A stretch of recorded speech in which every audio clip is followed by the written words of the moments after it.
इस कार्यक्रम के पुण्यार्जक हैं श्रीमती चंदा सरावगी, श्री निर्मल श्रीमती बीना सरावगी, श्री विजय श्रीमती रश्मि सरावगी, श्री शांतिलाल श्रीमती सुमित्रा देवी सरावगी, श्री विजय श्रीमती रश्मि सरावगी, श्री अजय सरावगी, श्रीमती कंचन सरावगी एवं समस्त सरावगी परिवार कोलकाता।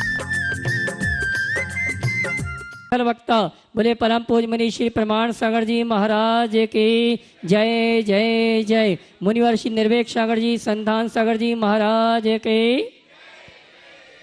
देवी अहिल्या की नगरी मालवा की शान इंदौर के कंचनबाग स्थित समोसण जिलालय से हम और आप टीवी चैनल का बहुचर्चित विश्वविख्यात शंका समाधान के कार्यक्रम में हम और आप अपनी शंकाओं का समाधान गुरुमुख से प्राप्त करें। उसके पूर्व पारस चैनल के माध्यम से और प्रमाणिक ऐप के माध्यम से जिस कार्यक्रम को घर में बैठ के देखो सुन रहे हैं, उन सभी का और यहाँ पर उपस्थित समस्त श्रावक श्राविकाओं का धर्म प्रभावना समिति के साथ साथ समोसण दिगंबर जैन समाज, समोसण श्राविका आश्रम ट्रस्ट परिवार आपका हार्दिक अभिनंदन स्वागत करता है। चलते हैं प्रतिदिन की भांति परम पूज मुनिवर के श्री शिव वंदन करते हुए आशीर्वाद प्राप्त करेंगे और निवेदन करेंगे शंका समाधान के कार्यक्रम के लिए दोनों हाथ उठा के नमन करेंगे। बोलेंगे हे मुनिवर नमोस्तु नमोस्तु नमोस्तु नमोस्तु। बोले परम पूज मुनि श्री प्रमाण सागर जी महाराज की।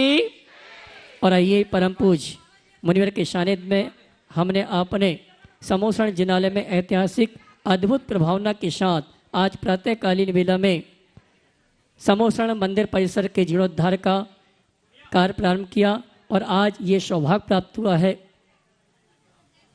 हाँ जी, शिलान्यासकर्ता के रूप में आज जिन्हें सौभाग्य प्राप्त हुआ है श्रीमान परम पूज मुनिवर के आशीर्वाद से यहाँ की ट्रस्ट कमेटी समाज ने संकल्प लिया है श्री विद्या प्रमाण साधना बसिता के रूप में ये साधना स्थली, प्रवचन हाल, भोजन व्यवस्था का हाल और सबसे बड़ी बात होगी यहाँ पर जो साधु संत साधना करेंगे, बहनें साधना करेंगे, उनके शल्लेखना भवन के साथ और लगभग 70 कमरों का ये साधना बसीता का निर्माण होगा जिसमें सभी बहनें साधना करते हुए यहाँ अपना और दूसरे का मोक्ष मार्ग प्रशस्त करेंगी। और आज शिलान्यास करने का सौभाग्य प्राप्त किया स्वर्गीय माणक चंद जी, स्वर्गीय विमल चंद जी की स्मृति में श्रीमती रतनमाला जी वाकलीवाल, मनोज जी, कल्पना जी, मुकेश जी, रश्मि जी, मोनिश जी, मयूरी जी, टीना जी, नंदिनी जी, निर्जरा जी और याशिका शिवांश वाकलीवाल परिवार इंदौर। और परम पूज मुनिवर के आशीर्वाद से आज बहुत ही अच्छी संयोजना हुई है जिसमें आधार स्तंभ के रूप में लगभग 8 परिवारों ने अपनी स्वीकृति प्रदान की है और लगभग 21 नाम की आवश्यकता है जिनके भाव बनते हैं अपनी ओर से, अपने परिवार की ओर से साधना बसिता में आधार स्तंभ के रूप में जुड़ने का सौभाग्य प्राप्त करना चाहते हैं। हमारे कमेटी के पदाधिकारी संपर्क करके ये सौभाग्य प्राप्त कर सकते हैं जिन्होंने आधार स्तंभ के रूप में, और इसकी राशि मात्र 108 कलश की निश्चित की गई है। शिलापट्ट में परिवार का नाम अंकित किया जाएगा। और आइए जिन परिवारों ने आधार स्तंभ के लिए घोषणा की उनके नामों की घोषणा विधिवत कुछ ही समय पश्चात यहाँ पर घोषित करेंगे। और आइए बिना किसी भूमिका के आप सभी की ओर से परम पूज मुनिवर संधान सागर जी महाराज से शंका समाधान के कार्यक्रम के संचालन का निवेदन करेंगे। दोनों हाथ उठा के जयकारा लगाएंगे। बोले परम पूज मुनि श्री प्रमाण सागर जी महाराज की। चलते हैं गुरु चरणों में पावन समोसरण की इस पावन धरा पर आज का ये शंका समाधान का कार्यक्रम। और प्रथम प्रश्न के लिए मैं आमंत्रित कर रहा हूँ अर्चना जी रावत, समस्त रावत परिवार, वे अपना प्रश्न गुरु चरणों में रखें। और उसके बाद में सुमन लता जी जैन, अंजलि नगर, जिनका नाम हम बोले वे खड़े हो जाएं। हाँ जी, ताकि हाँ। नमोस्तु महाराज जी, नमोस्तु नमोस्तु महाराज जी। मेरा प्रश्न यह है कि अपन कायोत्सर करते हैं तो 9, 18, 27, 108 बार करते हैं तो उसमें आगे पीछे सम्यक दर्शन, सम्यक ज्ञान, सम्यक चारित्र बोले बिना यदि अपन मंत्रोच्चार करते हैं तो क्या वो जाप की श्रेणी में आएगा या नहीं? देखो, जाप और कायोत्सर गलत है। या 18 बार, 27 बार या 36 बार का जो हम जाप करते हैं अच्छा 9 बार अपन 18 बार करते हैं सुबह और 36 बार करते हैं शाम को। तो ये कायोत्सर्ग है, इसको माला मत कहिए। जाप होती है उसमें हम सम्यक दर्शनाय नमः, सम्यक ज्ञानाय नमः, सम्यक चारित्राय नमः। आगे नमोस्तु महाराज जी, नमोस्तु। सुमलता जी जैन अंजलि नगर और उसके बाद में सीमा साधना जैन इंदौर। तैयार रहे। नमोस्तु महाराज जी, नमोस्तु महाराज जी, नमोस्तु महाराज जी। शंका समाधान श्री प्रमाण सवाल करो। नमोस्तु महाराज जी, मनुष्य के जीवन में विपदा आती है तो दृढ़ता कैसे रखें, शंका का समाधान कीजिए। देखो, विपत्ति के समय में धैर्य हो जाए तो दृढ़ता अपने आप आ जाए। कोई भी विपत्ति, कितनी भी बड़ी विपत्ति हो, उस समय धैर्य रखे, घबराए नहीं, सोच को सकारात्मक बनाए और आशावादी दृष्टिकोण रखे। आपके सामने बड़ी से बड़ी विपत्ति आए, स्थिरता बनी रहे। नमोस्तु महाराज जी। अगला सीमा साधना जैन इंदौर और उसके बाद में तैयार रहेंगे नमोस्तु, नमोस्तु, जिन्होंने चिरकाल इस पूरे प्रवास में नमोस्तु, नमोस्तु, अपनी सेवाएं दी और गुरु चरणों में खूब भैयावर्ती की। ऐसे अमित जी वास्तु के परिवार से प्रीति जी उनकी धर्मपत्नी। छुल्लक जी नमोस्तु महाराज जी, नमोस्तु, नमोस्तु। छुल्लक जी को इच्छा महाराज जी, सामायिक करते टाइम अगर नींद आती है तो कौन से अशुभ कर्म का उदय होता है, और त्यागी व्यक्ति का अपमान जो करते हैं तो उसमें कौन से कर्म का दोष है? सामायिक के समय नींद आना अशुभ कर्म का उदय नहीं, नींद तो शुभ कर्म के उदय से है। अशुभ कर्म के कारण नींद उड़ती है, तो अशुभ कर्म का उदय उनका मानना जिनकी नींद खो गई। जिनकी नींद आ गई समझ लो वो बड़े पुण्यशाली जीव है। समझ गए? अब रहा सवाल सामायिक में नींद आ रही है, यानी समझना अभी उनका संसार थोड़ा लंबा है, अभी उनके लिए प्रमाद है। ध्यान रखना, पापोदय में प्रमाद हो ऐसी बात नहीं है, पुण्योदय में प्रमाद होता है। अच्छे कार्यों में अनादर प्रमाद का फल है, बल्कि लक्षण भी है। तो ये पाप कर्म के उदय से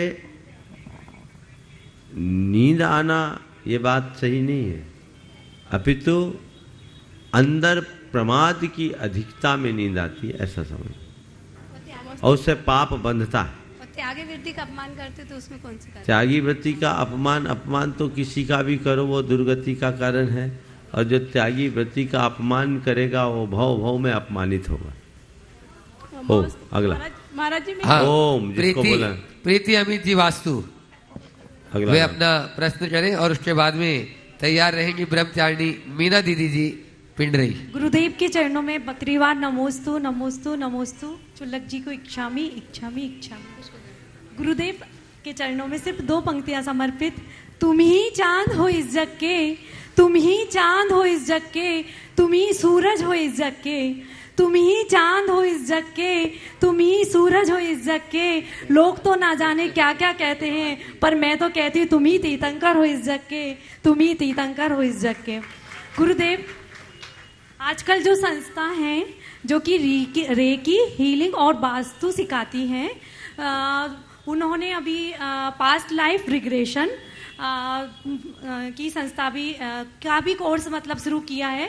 तो गुरुजी ये पास्ट लाइफ रिग्रेशन जो कि हमें पूर्व जन्म में ले जा करके पूर्व जन्म में ले जाती है, तो ये कहाँ तक उचित है? क्या हमें उसमें पार्टिसिपेट करना चाहिए? देखिए, पास्ट लाइफ रिग्रेशन के अंतर्गत यदि पूर्व जन्म का आभास कराते हैं, बुरा क्या है? हमारे शास्त्रों में तो जाति स्मरण है ही, लेकिन जाति स्मरण और इसमें एक अंतर है। जाति स्मरण में हमें वो सब प्रत्यक्ष आभास होता है, और ये एक प्रकार का परोक्ष प्रयोग है जो अनुमान्य जन्म होता है। और यदि ऐसा होता है और उससे हमारे हृदय में वैराग्य जगता है तो बुरा नहीं है, बशर्ते वो वास्तविक हो, काल्पनिक है। नमोस्तु गुरुदेव, नमोस्तु। अगला हाँ, ब्रह्मचारिणी मीना दीदी पिंडरई अपना प्रश्न गुरु चरणों में रखें और उसके बाद में स्नेहा शिखर जैन इंदौर सुखदेव नगर। तैयार रहे। नमोस्तु महाराज जी, नमोस्तु महाराज जी। महाराज जी, शास्त्रों के अभ्यास से मीन्स जिस ग्रंथ का हमने पहले कभी स्वाध्याय किया और दोबारा नहीं पढ़ने में आया, तो उसको नहीं पढ़ने से गाना वाणा कर्म का बंद होता है, ऐसा हमारे सुनने में आया है, पढ़ने में कहीं नहीं आया आज तक। देखिए, ये तो बात सही है कि अभ्यास सारिणी विद्या, अभ्यास से विद्या आगे बढ़ती है। ज्ञान की वृद्धि अभ्यास से होती है। बुद्धि कर्मानुसारिणी, बुद्धि हमारे कर्म से आती है, पुरुषार्थ से देखती है। लेकिन ज्ञान विद्या का विकास अभ्यास से होता है। तो हम जो भी पढ़ें, यदि उसका नियमित अभ्यास न हो तो धीरे धीरे वो चीज़ें हमारे स्मृति से दूर हो सकती है। इसलिए उसको बार बार दोहराते रहना चाहिए। लेकिन अभ्यास न करने से ज्ञानावर्ण कर्म का बंद होता है, ऐसा तो कहीं आगम में देखने को नहीं मिला। महाराज जी के मुँह से सुना। हाँ, अब जिनने कहा उन्हीं से पूछो। महाराज जी, आप इस समय हमारे आश्रम के परिसर में हैं। हाँ। हम चाहते हैं हमारी दीदियों को मार्गदर्शन दें। हालांकि ये सारी विदुषी हैं, पंडित साहब की शिष्याएं हैं, लेकिन फिर भी आपके मुख से हम लोग चाहते हैं कि आप ऐसा मार्गदर्शन दें ताकि अचेतन का निर्माण तो यहाँ हो रहा है, हम सबके चेतन का भी निर्माण हो, यानी जल्दी से हरि का दीक्षा लेकर अपना कल्याण करें। बहुत सुंदर। देखो, अब जो मुझे मार्गदर्शन देना था सुबह मैंने दे दिया। संकेतों में मैं इतना ही कहता हूँ, हम भवन की भव्यता के साथ साथ अपने भीतर भी भव्यता और दिव्यता प्रकट करें। त्यागियों को एक आदर्श उपस्थित करना चाहिए। आपके लिए नहीं बोल रहा हूँ, मैं सबके लिए बोल रहा हूँ। प्रायः देश भर में व्रतियों का अपने घर वालों से भी तालमेल कम निपटा है, चाहे वो गृहस्थ हो या बाल ब्रह्मचारी भाई बहन। क्यों नहीं होता उनका तालमेल? मुझे उसके पीछे एक बड़ा कारण दिखता है कि व्रती लोग अपनी चर्या क्रिया में जितने दृढ़ रहते हैं, व्यवहार में उतनी विनम्रता और शालीनता का अभाव दिखता है। और जब तक हम अपने व्यवहार में वैसी विनम्रता और शालीनता प्रकट नहीं करेंगे, हम दूसरों के लिए कोई अच्छा आदर्श कैसे उपस्थित कर पाएंगे? तो ये एक बहुत बड़ी बात है जो हर साधक को अपनाना चाहिए। एक धार्मिक संस्थान में मेरे से संपर्क का एक युवक गया और वहाँ किसी ने एक फूल तोड़ा। आश्रम था, वहाँ कुछ साधक साधिकाएं थी। एक फूल तोड़ा उसके बच्चे ने, और जैसे ही फूल तोड़ा, वहाँ की एक साधिका बहन ने कहा, भैया फूल पेड़ पे अच्छे लगते हैं, तोड़ना अच्छा नहीं, कृपया आप मत तोड़ें। उसने कहा, इतनी मधुरता से कहा कि हम कायल हो गए। और उसने अपनी बात को आगे बढ़ाते हुए कहा कि महाराज जी, यदि यही काम किसी जैन संस्थान में होता है, बात सही कि फूल तोड़ना नहीं चाहिए, लेकिन अगर हम अपने किसी संस्थान में होते हैं, दिखता नहीं क्या लिखा है, फूल मत तोड़ो, यहाँ फूल तोड़ना सख्त मना है, फूल तोड़ा जाता है क्या, हिंसा करते हो? अब वो हिंसा करे सो करे, तुम डांट के और हिंसा कर दिए। बस वो बात मुझे बहुत गहरे स्तर पर लगी। तो हर त्यागी को अपने व्यवहार में ऐसी शालीनता और विनम्रता लानी चाहिए। चर्या क्रिया को दृढ़ता से निभाना चाहिए। एक ऐसा आदर्श उपस्थित करना चाहिए जो सबके लिए प्रेरणा बन जाए, सबके जीवन को रूपांतरित करे। और आपने बहुत अच्छी भावना भाई कि बहनें बहनें ही न बने रहे, आर्य का मन करके आगे निकले। और जब आप लोग जगह खाली करोगे तभी तो दूसरे को स्थान मिलेगा। ये प्रक्रिया होनी चाहिए। सब जगह का कोर्स बने रहने के साथ साथ ये भी होते रहना चाहिए।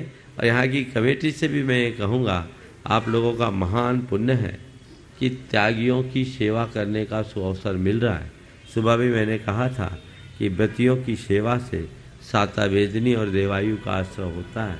ये शुभ अवसर आप सबको प्राप्त हो रहा है। इसे खूब सुचारू ढंग से आप संचालित करें और यहाँ रहने वाले हर त्यागी का संयम फले, साधना फले और वैराग्य पुष्ट हो, जो सबके लिए आदर्श उपस्थित कर। महाराज जी, हमें बाबूजी पिताजी के समान है, उन्होंने आज नियम दिया कि बहनों को कभी नहीं डांटेंगे। बहुत सुंदर।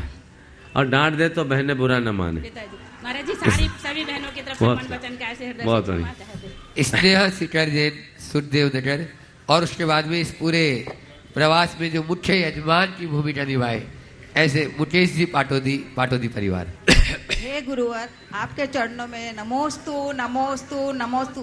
हे गुरुवर, मेरी शंका ये है कि आपका हमारा मन अति व्याकुल हो रहा है, आपका बिहार होने जा रहा है, तो अब हम कैसे अपने मन को शांत करें और कैसे समझ आंसू निकल महाराज जी।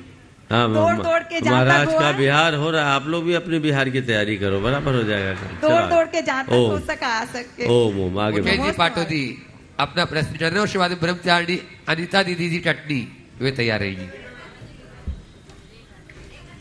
हो जाएगा। अनिता दीदी बोला मैंने। नमोस्तु महाराज श्री, नमोस्तु महाराज जी। बोलो महाराज जी, जैसे आपका आना तो पुण्य का उदय था, तो जाना क्या हमारा पाप का उदय है क्या महाराज जी? सुनो, आना पुण्य का उदय था और जाना पाप का उदय है, ऐसा कहा जाता है। पर मैं आपकी बात को थोड़ा पलटाता हूँ कि जगाने के लिए आए थे, जगा करके जा रहे हैं। क्या हुआ? जगाने के लिए आए थे और जगा करके जा रहे हैं, तो जगाने के पहले सोए थे, यानी तब पाप का प्रकोप था। अब जाग गए हो तो हम पुण्य जगा कर जा रहे हैं, और जिसका पुण्य जाग जाता है उसको कोई चिंता करने की जरूरत नहीं। ब्रह्मचारिणी अनिता दीदी जी टटनी और उसके बाद में धीरेन्द्र जी कासलीवाल परिवार से। रत्नात्रयधारी त्रयमुनि राज्यों के चरणों में बारंबार नमोस्तु, शुल्लक जी के चरणों में बारंबार इच्छामी। महाराज श्री, इस संसार में किसी को भी दुश्मनी अच्छी नहीं लगती, सब मित्रता के साथ, आत्मीयता के साथ, वात्सल के साथ रहना चाहते हैं। लेकिन अहंकार और घमंड, ये दो चीज़ ऐसी हैं जो दुश्मनी को खड़ा करती हैं। अहंकार और अकड़।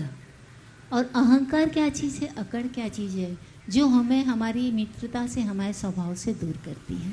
देखिए, अहंकार और अकड़ दोनों भाई भाई है, एक ही परिवार के सदस्य। बस अहंकार छोटा भाई है, अकड़ बड़ा भाई है ना। हालांकि अकड़ को हम लोग स्त्रीलिंग में बोल देते हैं, अकड़ आ गई, हाँ, लेकिन है वह भाई भाई ही, दोनों ही अहंकार की पर्याय है। अपनी योग्यता से का अभिमान करना और उसकी चाह करना, ये अहंकार है। और अकड़ अपने अलावा और किसी को कुछ न गिनना, सबको अपने से हल्का देखना, सब पर अपना रुआब झाड़ने की प्रवृत्ति अपनाना, ये एक प्रकार की अकड़ है, जिसे हम दूसरे शब्दों में ऐंठ भी कहते हैं। और जो चीज़ें ऐंठती है वो टूट जाती है। अहंकार प्रारंभिक रूप है और अकड़ उसका विकृत स्वरूप। नमस्ते महर्षि। आगे धीरेन्द्र जी कासलीवाल, उन्होंने भी गुरु चरणों में बहुत बड़ा संकल्प लिया है, पूरे परिवार ने ही। एक बार जोरदार तालियों से उनका सम्मान कर दे। पूरा कासलीवाल परिवार से और भी सदस्य हो अपने स्थान पर खड़े होकर गुरु चरणों में नमस्ते कर ले। और उसके बाद में योगेंद्र जी सेठी तैयार रहे, शिरोमणि संरक्षक गुणायतन। इच्छा में से बोलो धीरेन्द्र जी अपनी भावना।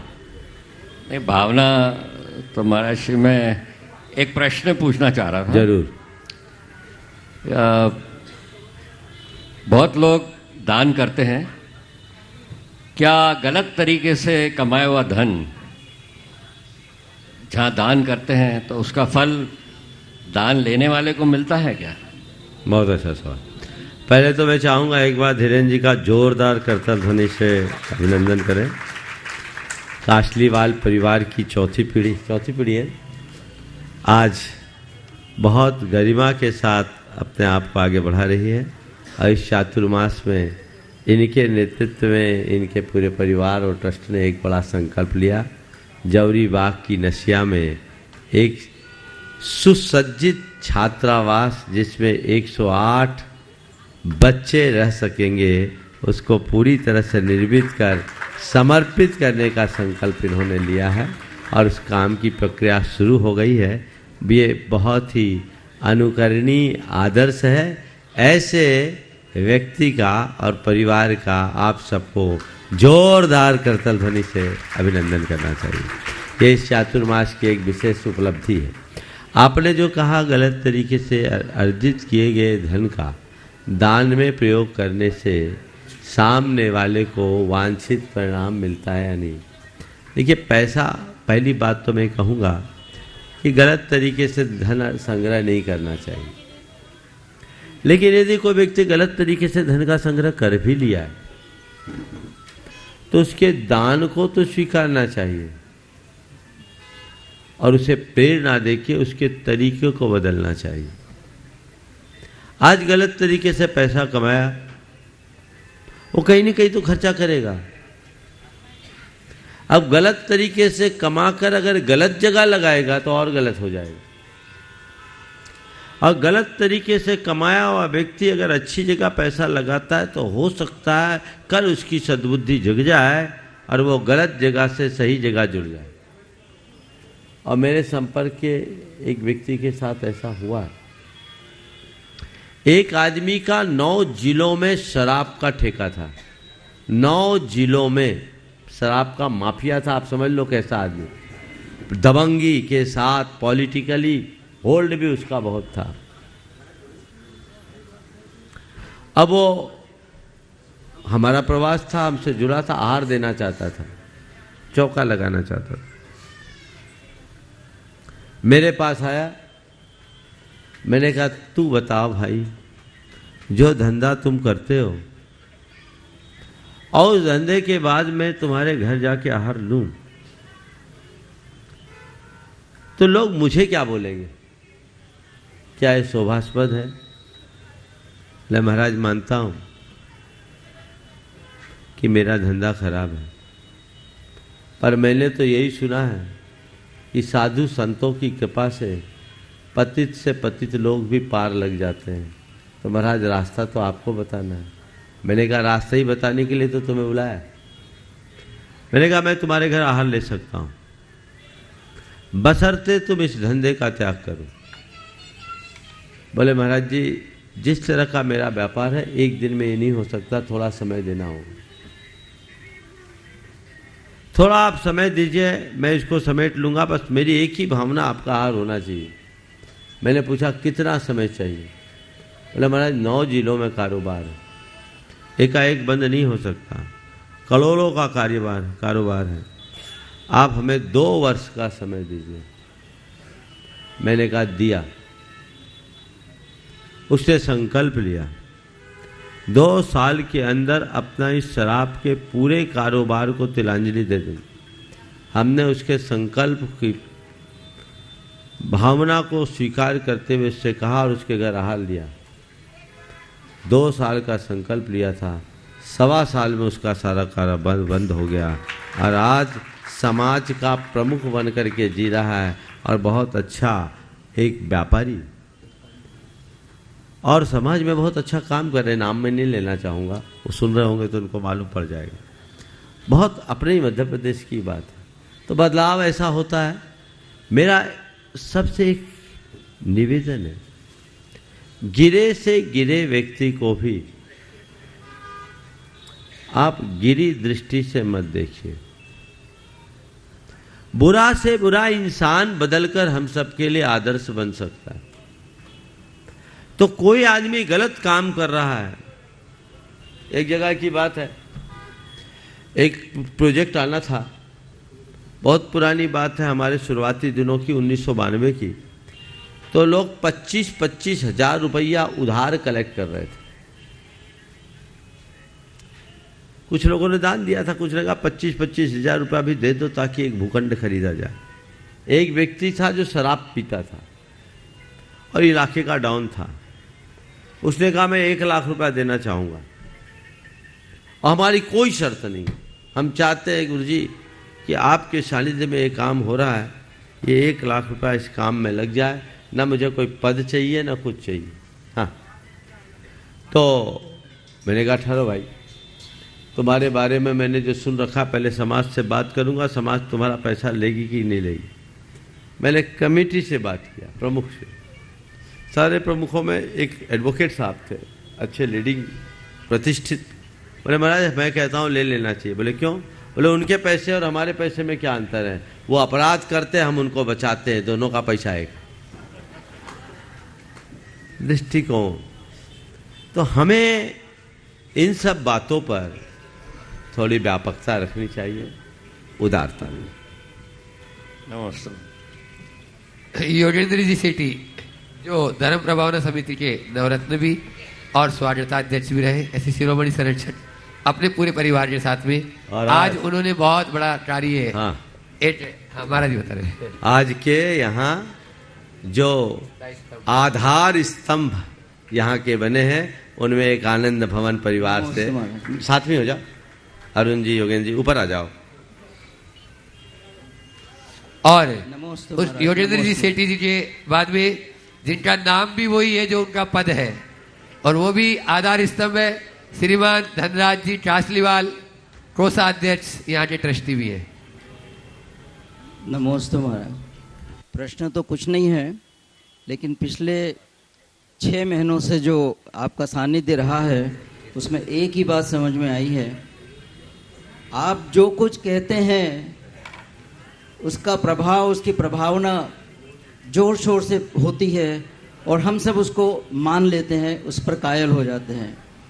क्या इस प्रभावना को या आपकी बात को हम आगे कैसे बढ़ाएं कि लोग बाग सुने और उसको नकार न कर दें में, और हमारे ऊपर बरस न जाए? देखो ऐसा है, गुरुओं के प्रति जब श्रद्धा होती है तो लोग उनकी बात मानते हैं।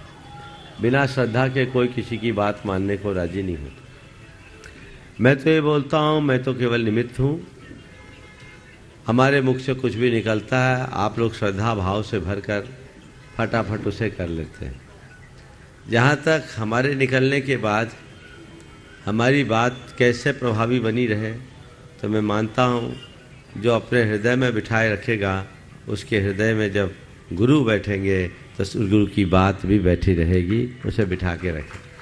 और कोई आप पर बरस भी जाए तो आप नम हो जाओ, ये सोचो वो बरस नहीं रहा है, मुझे भिंगा रहा है, और मिट्टी नम होगी तभी उसमें से अंकुर फूटेगा। उसको बरसने का काम बरसने दो, उसको उसके हाल पर छोड़ दो और अपने जीवन को आगे गति। नमस्ते। अगला आधार स्तंभ है धनराज जी कासलीवाल जो कोषाध्यक्ष भी है, और उसके बाद में तैयार रहेंगे जो महाराज श्री जी को लाने में बहुत उन्होंने की समूह शरण तो चली महाराज जी, पुष्पा जी कासलीवाल, शिरोमणि संरक्षक गुणायतन, और इन्होंने भी चातुर्मास में अपनी बहुत अहम भूमिका निभाई है। नमस्ते महाराज जी। आज के आधार स्तंभ भी है, आधार स्तंभ से ऊपर ही है वो तो। नमस्ते महाराज जी। नमस्ते महाराज। नमस्ते महाराज श्री, मैंने ऐसा कौन सा पुण्य कमाया है जो मैं 1960 में जब इंदौर आया तब मेरे पास में 2 रुपये थे, और जब भी मैं कमाने लगा या जो मैं आगे बढ़ने लगा तो मेरा सब पैसा धर्म में काम में आया, और आज भी इसी प्रकार से धर्म में काम में आ रहा है। और ये सब बहनों की भी मैं सेवा कर रहा हूँ। मैं सितंबर का भी ट्रस्टी था और वहाँ भी कोषाध्यक्ष बना। आने वाले 8-10 जनों में ट्रस्टी भी हूँ और कोषाध्यक्ष भी हूँ। तो मैंने ऐसा कौन सा महाराज जी, मुझे तो लगता है ऊपर जाके अभी कोषाध्यक्ष ही बनोगे। ऊपर का कोषाध्यक्ष कौन है मालूम? वहाँ मैं कुबेर बन चुका महाराज। हाँ नहीं, ऊपर जाके पक्का बनना भी तो कच्चा बने हो। सुनो, लेकिन बोल लूं, देखो सच्चे में कोषाध्यक्ष बनना है, टेम्परेरी नहीं परमानेंट, तो फिर पक्के बन जाओ और ये मान के चलो कि मेरी झोली में जो है मुझे अपने साथ लेकर जाना है, यहाँ छोड़ कर नहीं जाना है। क्या बोल रहा हूँ? बिल्कुल, मेरे पास जो है उसे साथ लेके जाना है, छोड़ के नहीं जाना है। मतलब क्या हुआ? तुम सब लोग छोड़ के जाओगे। मैं कहता हूं छोड़ के मत जाना, साथ लेके जाना। और साथ लेके जाने के लिए क्या करना होगा?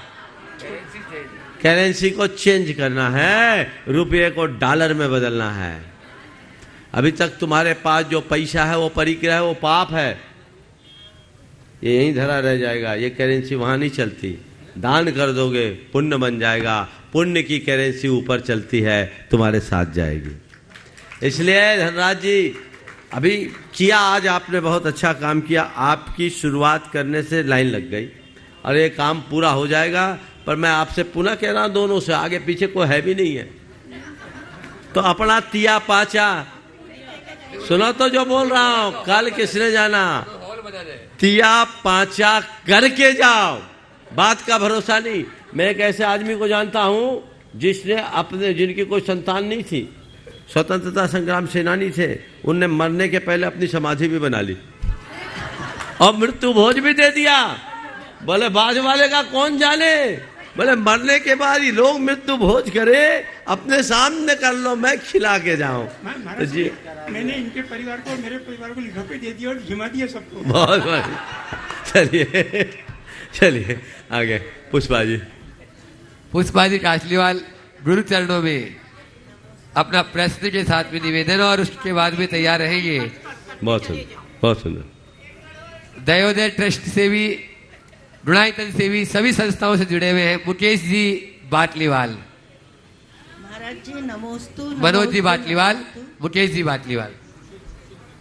अभी आपने कहा कि बरसते हैं तो बरसने दो, पर ये बरसने के मुझे तो दो फायदे हुए। एक तो महाराज जी यहाँ समूह शरण में आए, जो आना नहीं चाह रहे थे, और दूसरा ये इतना बड़ा जो आज जो कार्य हुआ है मंदिर का शिलान्यास का प्रोग्राम, तो वो हो नहीं पाता अगर महाराज जी मेरे पे नहीं बरसते। तो इसलिए मुझे बहुत खुशी है।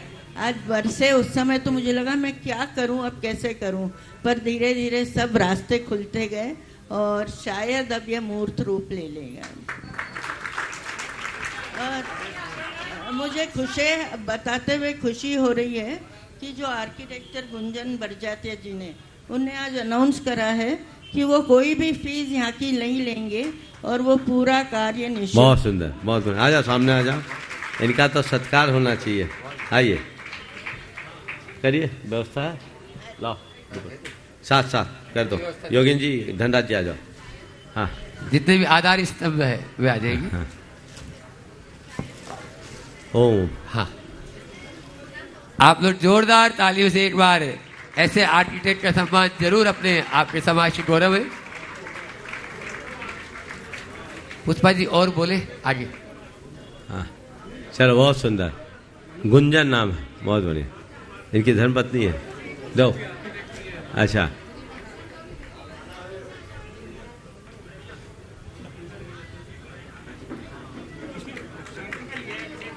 बहुत सुंदर, बहुत सुंदर। और कुछ बोलना है? हो गया, चलिए। और उसके बाद हाँ, मनोज जी बाटलीवाल अपने पूरे परिवार के साथ में, ये भी आधार स्तंभ है और आज के शिलान्यास के मुख्य शिलान्यासकर्ता भी यही थे। वे अपना प्रश्न गुरु चरणों में रखे, माइक मात्र पहुंचाए थोड़ा शीघ्रता से। और उसके बाद में अशोक रानी जी दोषी, ये भी आधार स्तंभ आश्रय है, शिरोमणि संरक्षक है, नवरत्न परिवार अध्यक्ष से धर्म प्रभावना समिति। ओ बोलिए मुकेश भाई। परम पूज्य मुनि श्री प्रमाण सागर जी महाराज के चरणों में सत नमन। चुल्लक जी को इच्छामी, सभी को सादर दीजिए। गुरुदेव, जैसे कि जब आप इंदौर पधारे थे तब हम लोगों की पीड़ा थी, जो पीड़ा हमने आपको स्पष्ट बताई थी कि ऐसी कोई जगह नहीं है जो हमारे साधु संत आए, उनके लिए हर बार हमको जब भी कोई हमको चतुर्मास कराना पड़ता है तो हमको जगह देखनी पड़ती थी। आप भी आए, आपके साथ में ये हुआ, वो तो हमारी बहुत खुशकिस्मती थी कि हमको मोहता भवन जैसी जगह मिल गई, जिसके कारण चतुर्मास जो है वो सम्मोहन मंदिर के पास में हुआ। लेकिन आज 4 महीने 6 महीने के बाद पुनः आपने एक ऐसी जगह हमको प्रदान करवाई कि आने वाले समय में अब हमको जगह जगह भटकना नहीं पड़ेगा और जो भी साधु संत बड़े बड़े आएंगे उनका चतुर्मास निश्चित हम समोसण मंदिर में करवा सकेंगे। आज आपके आशीर्वाद से एक बहुत बड़ी जो निर्माण होने जा रहा है, उसके लिए हम अपने पूरे जितने भी समोसण मंदिर के आसपास जो पूरे इंदौर शहर में है, सब तन मन धन से पूरे समर्पित रह के इस कार्य को बहुत जल्दी अंजाम देंगे, ऐसी मेरी भावना है। और गुरुदेव, दूसरी चीज़ ये है कि अभी मैं शिखर जी होके आया था तो आपसे मैंने निवेदन भी किया था, लेकिन जो पहाड़ की स्थिति देख के आया, बहुत मतलब देख देख के मन बहुत दुखित हो रहा था। उसके बारे में कोई रास्ता निकल सकता है? जो हमारी इतनी बड़ी बड़ी कमेटियां बनी हुई हैं। देखिए, समेत शिखर जी में आज लोगों के जाने वालों की संख्या बहुत बढ़ गई और श्रद्धालु भी जाते हैं, स्थानीय लोग भी जाते हैं। और जनवरी के महीने में, दिसंबर के महीने में इतनी ज़्यादा तादाद लोगों की होती कि उससे फिर गंदगियों का अंबार लग जाता है। वहाँ तीर्थ क्षेत्र कमेटी स्थानीय सभी संस्थाओं के सहयोग से समय समय पर सफाई का कार्यक्रम भी करती है, लेकिन ये सब तब तक दूर नहीं हो सकता जब तक आप जागरूक न हो। हमारे श्रद्धालु जाते हैं, वो खुद गंदगी फैलाते हैं तो दूसरों को क्या रोक सकते हैं। अब ज़्यादातर लोग बाइक से जाने लगे। दूसरी बात, हमने बहुत कोशिश की पर यह दुर्भाग्य रहा कि वो नियम नहीं बन पाया। इसके लिए हमारी संस्थाओं को, मुख्य रूप से 2 संस्थाओं को, दिगंबरों में तीर्थ क्षेत्र कमेटी और जैन श्वेतांबर सोसाइटी, इनको पहल करनी थी। हमने बहुत अच्छी भूमिका बना दी थी। वहाँ के सारी स्थानीय लोगों ने भी खुद ये भाव प्रकट किया था कि आप नियमावली बना दें, हम पालन करेंगे। अब वो नियम आज तक नहीं बन पाया, लगभग 2.5-3 साल हो गए। जब तक वो नियम नहीं बनेगा तब तक इस तरह की दिक्कतें होगी। समेत शिखर के संदर्भ में मैं आप सबसे इतना ही कहना चाहता हूँ, समेत शिखर हमारा प्राण है और वो बहुत संवेदनशील क्षेत्र है। उसके संदर्भ में कोई भी बातें मीडिया के माध्यम से कहने से कोई लाभ नहीं सिवाय नुकसान के। मीडिया के माध्यम से एक ही बात है कि हम वहाँ के पर्यावरण के प्रति जागरूक हों, वहाँ की पवित्रता के प्रति जागरूक हों, वहाँ की शुद्धता को हम सुनिश्चित करें, हमारी जिम्मेदारी। हम खुद जब तक दूसरों के सामने गलत प्रस्तुति करेंगे तो अच्छा परिणाम कैसे पाएंगे। इसलिए जो भी दिसंबर जनवरी के महीने में जाता है उसकी आत्मा रोती है। हालांकि साल भर होता है पर अभी तो बहुत लोग जाते हैं। आज की तारीख में 1 लाख से अधिक लोग होंगे, तो वो तो पूरा इलाका के लोग जाते हैं और वर्षों से जाते हैं। इन दिनों कुछ संख्या बढ़ी है, हमें इनका स्वागत करना चाहिए, क्योंकि ऐसे लोग अगर हमारे धर्म क्षेत्र में आते हैं, हम उनको अहिंसा के प्रति प्रेरित कर सकते हैं। हम नकारात्मक प्रतिक्रिया कर करके नकारात्मकता को बढ़ाते हैं।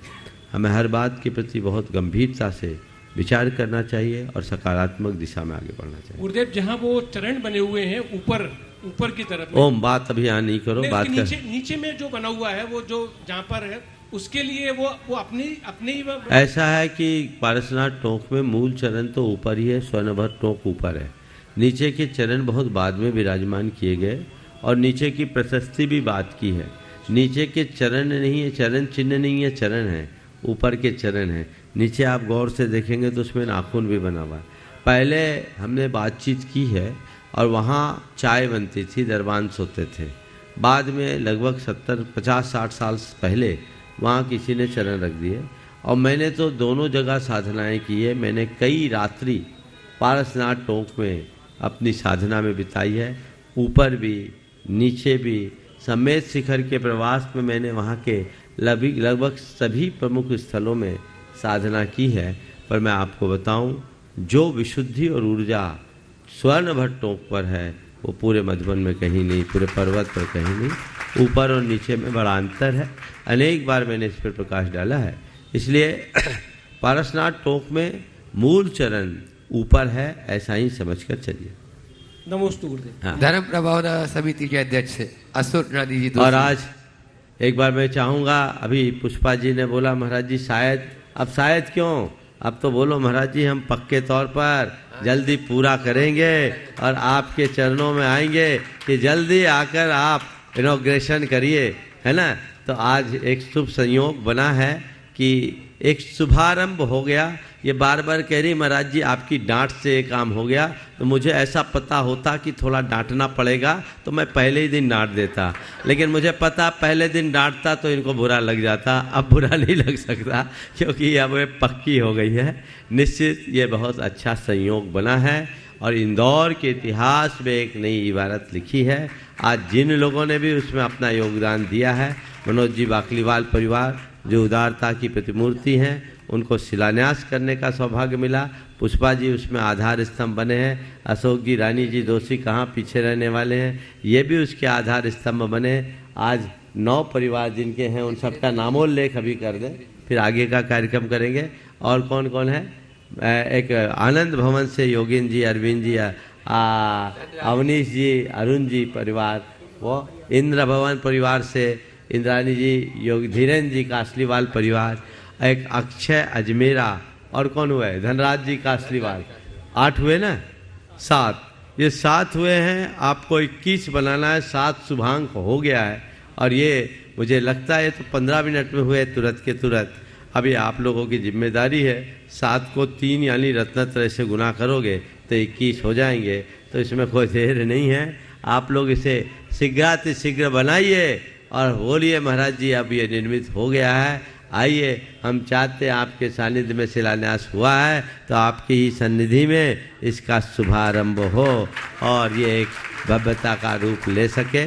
पुष्पा जी ने जो बात की है उनमें बड़ी दृढ़ता है, भावना है और हमें धीरे से कह चुकी है महाराज शुरुआत हुई है तो हम इसमें रोक नहीं लगने देंगे। योगेंद्र जी सेठी, पूरे आनंद भवन परिवार, चूँकि इस परिवार की दादी का इसके निर्माण में मूल स्थान रहा, उनने आज से काफ़ी वर्ष पहले पंडित रतनलाल जी की प्रेरणा से यह जगह खरीदी।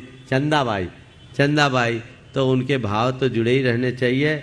मैंने तो कहा आपने बाद में मुझे बताया, अगर आपने इतिहास पहले बताया होता तो मैं तो आपसे कहता जो काम दादी कर सकती है तो पोता क्यों नहीं कर सकता। एक दादी ने किया, 4 पोते मिलके पूरे ही बनवा दो, तो मैं कह सकता था और शायद कहता तो ये बनवा भी देते, लेकिन अब सब मिल के कर रहे हैं, मिल के कीजिए। इनकी भावना भी है, मुझसे इनने कहा है कि महाराज आप जैसा आशीर्वाद देंगे हम करेंगे, पर मैं ये चाहता हूँ पूरे इंदौर का समर्थ समाज है, कोई पीछे न रहे। समो सदन मंदिर तो यहाँ का मूल मंदिर है और यहाँ से सबका जुड़ाव है, इसलिए इसमें कोई कसर नहीं होनी चाहिए। और आप लोग संपर्क करेंगे तो हर घर आगे आएगा और आगे आकर बढ़ चढ़ कर इसमें अपनी हिस्सेदारी दिखाएगा। हाँ महाराज जी, ये वर्ष तो नहीं, नेक्स्ट अगला चौमासा आपका यहीं होगा और आपको आप कहीं नहीं जाना पड़ेगा और इसी परिसर में आपको करना होगा। बिल्कुल ठीक है। हाँ अशोक जी बोलिए। हाँ मुनि संघ के चरणों में सशत वंदन। शुल्लक जी को इच्छामी विमोचन। महाराज श्री निवेदन ये है, महाराज श्री निवेदन ये है कि आपके 4 महीने के चतुर्मास में, महाराज जी निवेदन ये है कि आपके 4 महीने के चतुर्मास में 6 महीने हो गए। अब आप जब भी अगला चतुर्मास करेंगे 2026-27 जो भी करेंगे आप, उसमें आपको 4 जगह मिलेगी। अभी अपने दूसरे की जगह में चतुर्मास किया है, लेकिन एक ये जगह, एक गोमटगिरी, एक मोदी जी की नशिया और एक जगह की और खोज चालू है। एक जगह आपकी नशिया जवरी बाग नशिया, और हम देख रहे हैं वो तो 5वां हो गया। तो आपको 5 चतुर्मास और करना है। बहुत सुंदर।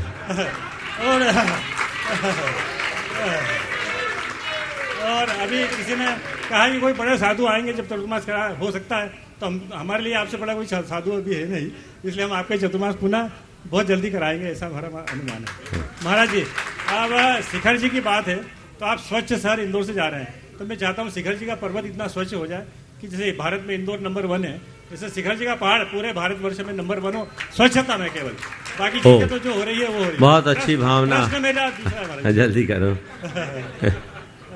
प्रश्न महाराज जी दूसरी ये है कि आंसू क्यों आते हैं? जैसे शादी होती, बैंड बाजा बारात 4 दिन तक तो सब लड़की वाले खूब हंसते खेलते, बैंड बाजा बारात सब होता है, लेकिन जब लड़की की विदाई होती है तो हमारा श्री घर का एक मेंबर होता है। इसी तरह कोई इंसान हमारे साथ 60-70 साल 80 साल तक रहा, फिर जब भी वो जाता है तो रोना आता ही है। इसी तरह जब मुनि संघ की विदाई होती है महाराज श्री, तो निश्चित रूप से रोना आता है। और आप कहते हो कि मोह में मत रहो, लेकिन हमारा मोह तो बढ़ता ही जा रहा है। अब हम क्या करें, कुछ समझ में नहीं आ रहा। बहुत सुंदर। देखिए, जहाँ तक आपने कहा कि आपको आप एक नहीं हम 4 जगह तैयार कर रहे हैं, निश्चित ये इंदौर चातुर्मास की बड़ी उपलब्धि है। जहाँ शुरुआत में एक स्थान खोजना भारी पड़ रहा था, चातुर्मास में ऐसी अब भूमिका बन गई कि 4 दिशा में 4 और 5वें की भी तैयारी हो रही है। ये बहुत अच्छी बात है। आपने कहा 5 चातुर्मास तो करना पड़ेगा, 5वें क्यों बांध रहे हो?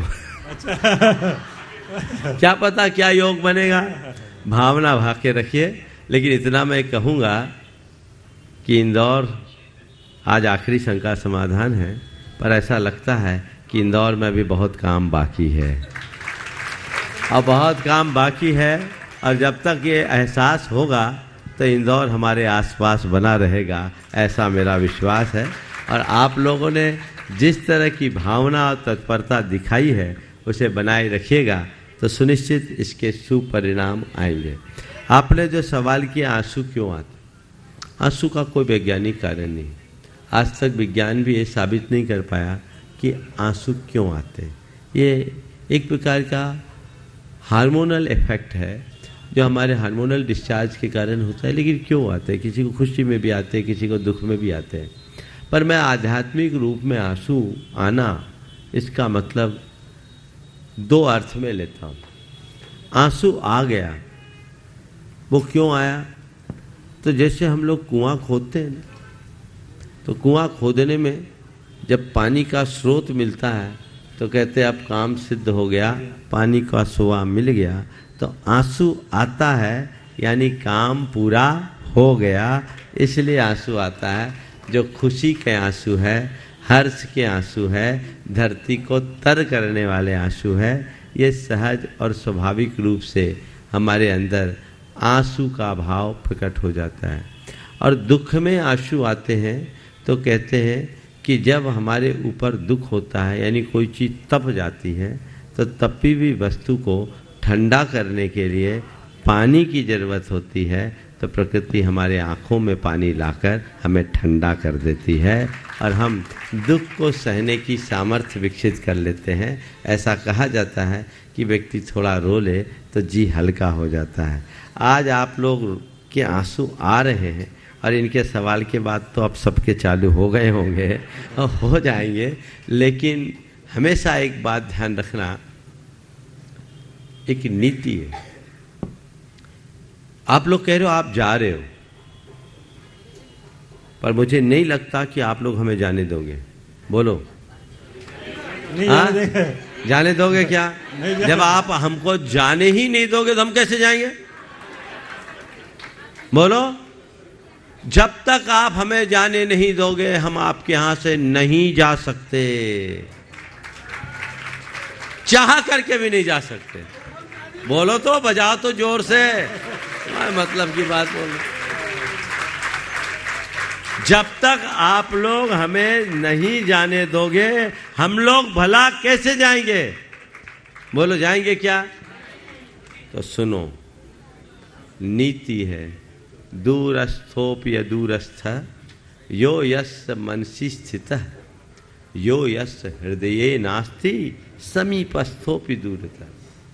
कि अगर कोई किसी के हृदय में है तो दूर रहने के बाद भी पास है, और दिल में नहीं है तो पास रहने के बाद भी दूर है। हमने तो ये पाया है कि आप सब ने अपने हृदय में हमें बिठा लिया, बिठाया है कि नहीं? और वहां से आप कभी जाने नहीं दोगे, और जब तक आप बिठा के रखोगे, सब लोग के आंसू आ गए है, तो आपने ले आया तो सब जब तक आप बिठाए रखोगे हम कहीं नहीं जाने वाले। बस इस बात को ध्यान रखना है। आज एक विशेष कार्यक्रम परम पूज्य, बस हो गया, स्वच्छता के बारे में हम सबको एक अभियान चलाना है, उस पर ध्यान रखना है। मैं बाद में बात करूंगा। एक विशेष कार्यक्रम परम पूज्य गुरुदेव के समय सार पर प्रदत्त प्रवचनों का संग्रह आर्का दिनमती के संपादन में समयोपदेश के रूप में 7 भागों में प्रकाशित हुआ। जो परम पूज्य गुरुदेव के चिंतन को आत्मसात करना चाहते हैं वे समयोपदेश जरूर पढ़े।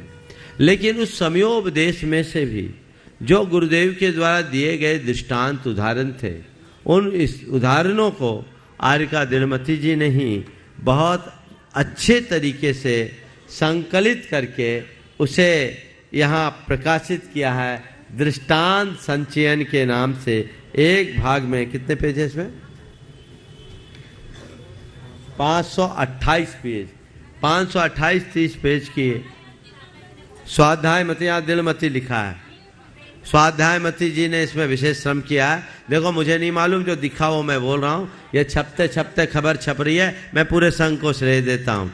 तो जिनने भी इसमें किया है बहुत ही महनीय प्रयास किया है और ये कृति अमर ग्रंथमाला में उपलब्ध है। आज जितने भी आधार स्तंभ बने हैं वे सातों आए और इसका लोकार्पण करेंगे। पुष्पा जी, अशोक जी, योगेंद्र जी, धनराज जी, मुकेश जी, मनोज जी बाकलीवाल और अक्षय अजमेरा और कौन बचा? और पंडित रतनलाल जी शास्त्री साहब भी आएंगे। रतनलाल जी शास्त्री जी, हाँ हो गए पूरे सातों। इंद्रानी जी, कासरीवाल परिवार, धीरन जी, आचार्य श्री जी के उदाहरण इसमें बहुत ही। यह पुस्तक प्रत्येक घर में होनी चाहिए। सभी लोग अपने अपने घर में मंगवाएं। अमर ग्रंथालय से इसे मंगा सकते हैं। ऑनलाइन भी आप इसे प्राप्त कर सकते हैं। जहां तिथि दर्पण मिलती है उस एड्रेस से आप इसको ऑनलाइन प्राप्त कर सकते हैं। और बाहर हाँ, वर्धमान कैलेंडर जहां मिलता है उसमें एड्रेस है और यहां बाहर भी लोगों के लिए उपलब्ध है। पंडित जी को चलिए जल्दी कीजिए। इस प्रकार आज के सत्र को हाँ समय हो गया। हाँ ओ हाँ, पंडित जी किताबें देने ले लीजिए। हाँ, पंडित है आपके यहाँ के वयोवृद्ध है रतनलाल जी। हाँ पंडित जी, ठीक है। पंडित श्री रतनलाल जी प्रेरणा से पुस्तक निकली, युद्ध निर्माता महापुरुष।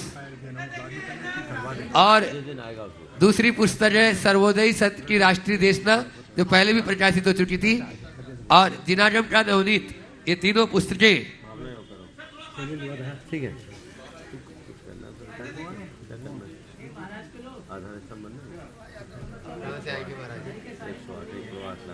ऊपर से है लो।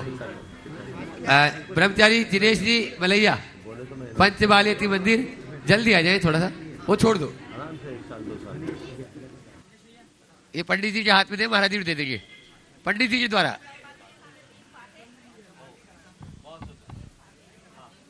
सवाल करो।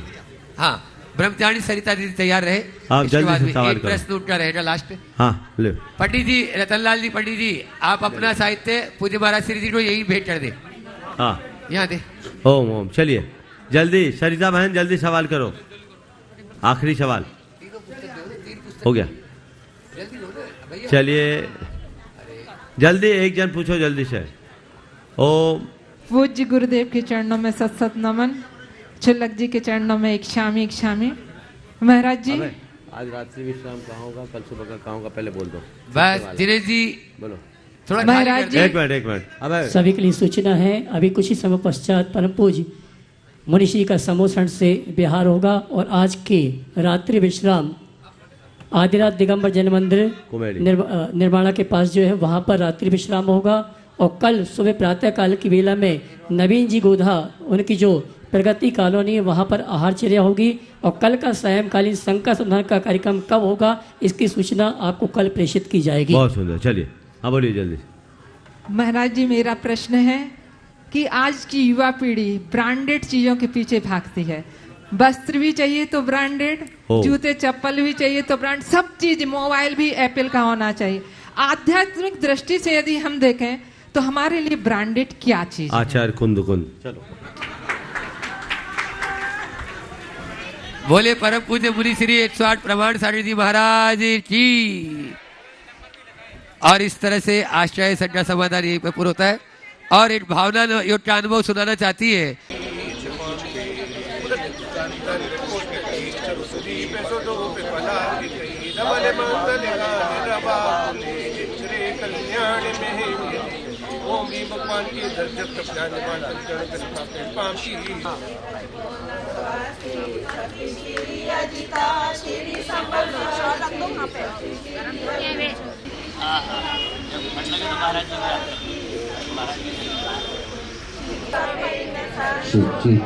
हेलो होना विनायक पूजन करेंगे जी। ओम नमो और दिल वाला परिवार सदस्य सदस्य श्रीमती उमिया जी गांधी आजकल की आपको याद कर रहे हैं, यहाँ पर जाओगे।